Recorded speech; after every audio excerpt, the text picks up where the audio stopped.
সপ্তাহের শেষে হুড়মুড়িয়ে নামবে বৃষ্টি। তো বন্ধুরা, সপ্তাহের শেষে আবারও রাজ্যের উত্তর সহ দক্ষিণ কলকাতা, বাংলাদেশের কোন কোন জেলায় হতে চলেছে এই ঝড় বৃষ্টি। এ বিষয়ে হাওয়া অফিস কী জানাচ্ছে বিস্তারিত জানিয়ে দেবো ভিডিওটির মাধ্যমে। জানতে হলে ভিডিওটিকে শেষ পর্যন্ত দেখবেন। ভিডিওটি ভালো লাগলে লাইক করবেন।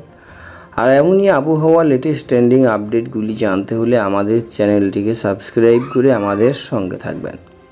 তা চলুন দেখিনি। অবশেষে আবারও ভারী বৃষ্টির সম্ভাবনা দেখা যাচ্ছে দক্ষিণবঙ্গে। আজ থেকে দক্ষিণ জুড়ে আবহাওয়া পরিবর্তন আভাস দিচ্ছে আবহাওয়া দপ্তর। আজ একাধিক জেলায় বৃষ্টিপাতের সম্ভাবনা রয়েছে। এক ধাক্কায় বেড়ে যেতে পারে বৃষ্টির পরিমাণ। রবিবার থেকে ভারী বৃষ্টি হতে পারে কলকাতা তৎসংলগ্ন সব জেলায়। তবে আর দেরি না করে চটপট বাইরে কাছে বেরোনোর আগেই দেখে নেব হাওয়া অফিসের খবর।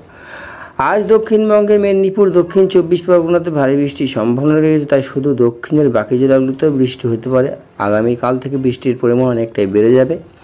আগামীকাল কলকাতা সহ ভারী বৃষ্টির সম্ভাবনা রয়েছে 2 মেদিনীপুর, 2 24 পরগনা, হাওড়া ও হুগলির একাংশে। আবহাওয়া তরফ থেকে আগেই জানিয়ে দেওয়া হয়েছিল যে শুক্রবার থেকে আবহাওয়া পরিবর্তন হবে, অর্থাৎ উত্তর পশ্চিম বঙ্গোপসাগরে একটা নিম্নচাপ তৈরি হয়েছে, যার প্রভাবে বৃষ্টির পরিমাণ বাড়তে পারে। দক্ষিণের উত্তর ও পশ্চিম মধ্য বঙ্গোপসাগর এলাকায় এটি তৈরির সম্ভাবনা রয়েছে। এই নিম্নচাপের প্রভাবে দক্ষিণের একাধিক জেলায় বৃষ্টি হবে।